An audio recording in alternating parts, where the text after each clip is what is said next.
Well, hello fellow modelers, it's Bruce here, and I have here in the box something that was on my modeling bucket list.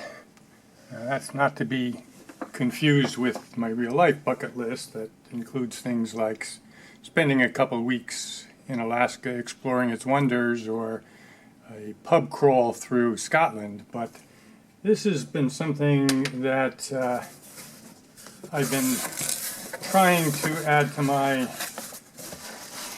stack of modeling stuff. I mentioned it in a recent video on an introduction to building steam locomotives from kits. When I mentioned that at some point I would really like to get a Penn Line model,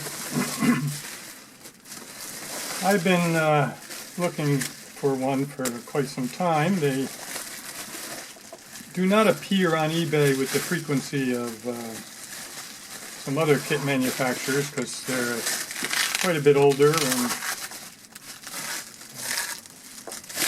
they tend to be pricier when they do hit that list. It's not uncommon for them to be, $200 or so for an unused kit. I saw this one come up. Its box is in bad shape, but everything appeared to be there and in good shape on the inside. So let's just see what's here. The other thing about these kits is some of these locomotives, they were, Penn Line kind of specialized on the Pennsylvania Railroad prototype, and some of their locomotives were larger locomotives, so I've been waiting for one of the smaller ones to appear, and price wasn't a concern, I'll say, but this one appeared. It was a little more than I wanted to spend, but I put it on my watch list and just kept an eye on it, and it was a buy now, and the asking price, as I said, was a bit more than I wanted to pay, so I just watched for a while, and then, as often happens with eBay, they kind of nudged me saying, if you're still interested, why don't you make an offer? Because it was one of those, or best offer kind of things, so I said, well, nothing to lose there, so, I made an offer, and it was accepted. And besides that, it was listed as shipping was included. So, shipping nowadays, can range anywhere from $10 to $15. It's a hefty kit here. So, yeah, I probably was still about $20 more than I would have liked to have spent, but it was indeed on my bucket list. So let's see what's in the box. We saw that the cover's in bad shape. Inside is the E-5 Atlantic. So it's, as I say, it's not one of their bigger Pacifics or largers. It's a very nice locomotive of a size that would work well on my layout. Let's see if you're seeing that pretty good. Yeah, you are. So that's what it is. This is their rivet tool. Now, you've seen me with a rivet tool from Bowser. Of course, those of you who are familiar with locomotive kits and their manufacturers know that when Penn Line went out of business, all of its rights and dies and everything was purchased by Bowser, and Bowser continued to somewhat specialize in Pennsylvania Railroad prototypes.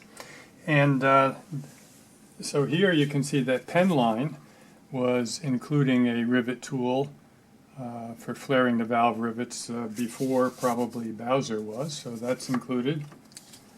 The instruction book for the E-5 Atlantic, so kind of a classic. They were out of Boyertown, Pennsylvania at the time. Looking to see if there's a date in the book at all to give us an idea of what the date of this was, but I don't see that. Here they're advertising their Pacific, K4 Pacific, and again, no date that I see.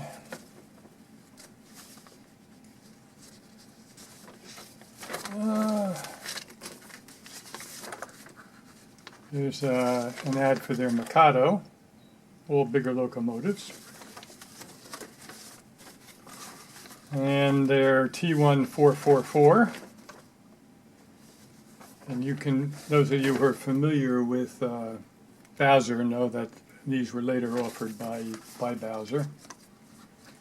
This is a set of decals for the Pennsylvania Railroad. I doubt that they're in good shape anymore, but they're in there. And what do we have here? These are things you could use like for signs on your layout. Interesting. And here's the shell, which is a die-cast shell. And you can see the classic Pennsylvania Railroad styling on that. Boy, that's a very nice casting. Very, very little flash showing on that one. So there we have the shell. What else we have here? Here's the 4 drive wheels. Going to put those there for now. All the smaller parts in a plastic box. The tender trucks for those.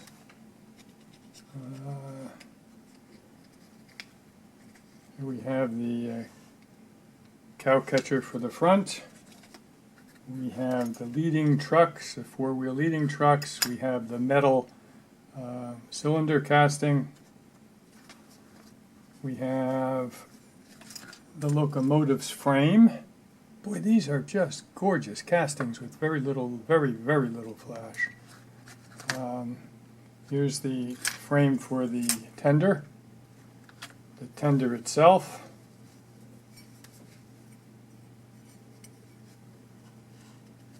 Very nice. This is the trailing trucks and the motor. Alrighty, so I think that's everything, which is a good sign. But let me just test this motor out. It certainly has been around for a while. It's the wire has the fabric covering on it. That kind of gives you an idea of the date. Let's just see if this motor has life in it.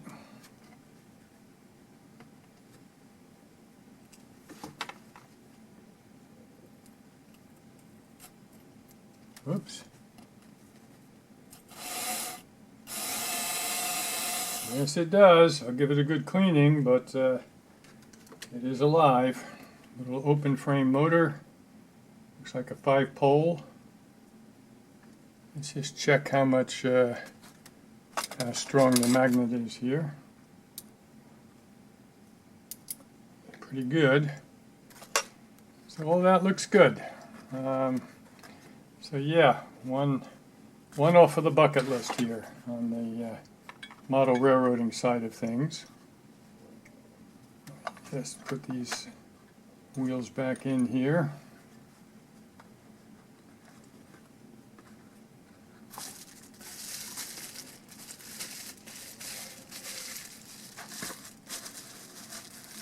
Well, that's good.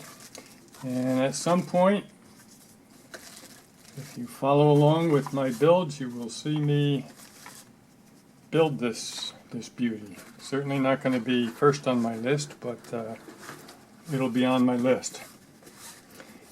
While I've got you and got the camera up, if you saw a short video that I did recently on a purchase that I couldn't resist on eBay, that was two Tyco 10-wheelers.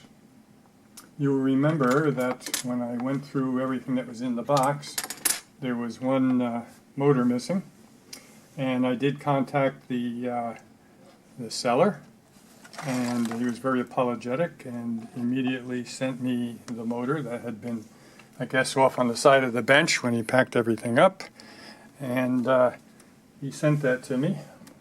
Kind of feel bad. I know it was his fault, but there was hardly any profit in the deal to begin with, and then he had to spend another $4.50 or so to send me this. So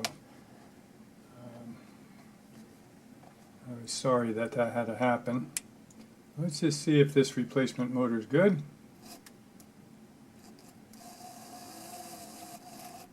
There she goes. So again, other than a good cleanup, we have a good motor for one of those two 10-wheelers. Here's that other 10-wheeler I've been working on, so you can see that that's well in progress too. So stay tuned. There's going to be a line of videos coming up, so if you want to make sure that you get to see them, then please subscribe. At the end of my videos, you see a couple of little boxes pop up. One is the round symbol of the Jersey Highlands Railroad. If you click on that, that will get you the ability to subscribe to my channel, which I encourage you to do. And as always, if you enjoyed the video, please give it a like. It's through those two metrics, the number of likes and the number of subscribers, that YouTube uses to promote or advertise anybody's videos. So you know, the more of those a YouTuber gets, the more likely it is that YouTube will include those videos on any list that somebody's searching for. So I would appreciate your help on that, and I will talk to you again soon.